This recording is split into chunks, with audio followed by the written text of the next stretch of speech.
тоқтап, сіздердің рұқсатыңызбен перейду на более понятный мне и вам русский язык, я так как бы лучше выражаю свои мысли. Буду не так красноречиво, не так эмоционально, как предыдущие, может быть, выступающие.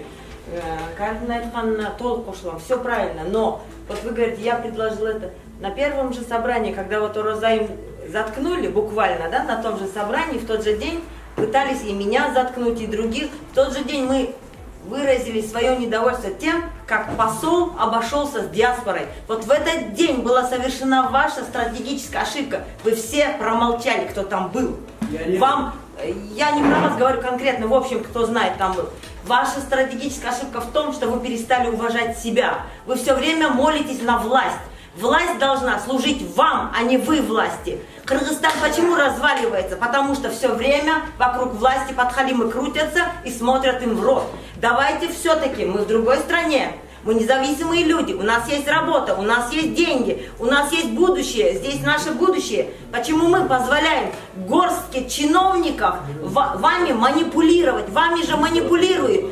Посол до того оборзел, я скажу, что он нас за людей не считает. Он не считает ответить на поставленные вопросы. А господин посол и его команда живет на наши налоги. Я гражданка Киргизской республики. У меня нет российского паспорта. И я не собираюсь его получать. Но я 10 лет живу здесь и прекрасно себя чувствую. Никто меня не ущемлял, ничего со мной не происходило.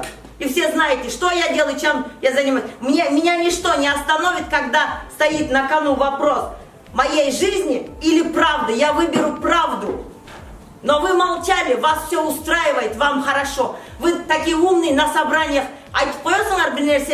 Ой, вот молодой человек, извините, вы говорите, мне хылдыңар, чтобы наших соотечественников привезти в Киргизию. У меня нет мысли, потому что я делаю то, что в моих силах. Мен Кыргызстанды көтөр албадым, күчүм жетпеди. 15 жыл иштедим, жанымы, канымы берип иштедим. Колуман келбеди, потому что вокруг меня были такие же люди, вот, которые молчали и всех устраивало. И вы здесь тоже ошол нерсени меня капкелел. Элчи чогулушка чакырды деп чуркап барасыңар. Вам льстит, когда он вас приглашает на собрание, потом затыкает, не дает слова, говорит, ой, силерме сүйлөшкөн болот экен, мен кеттим деген жалган бушул. Болгона Оразайым ошондо.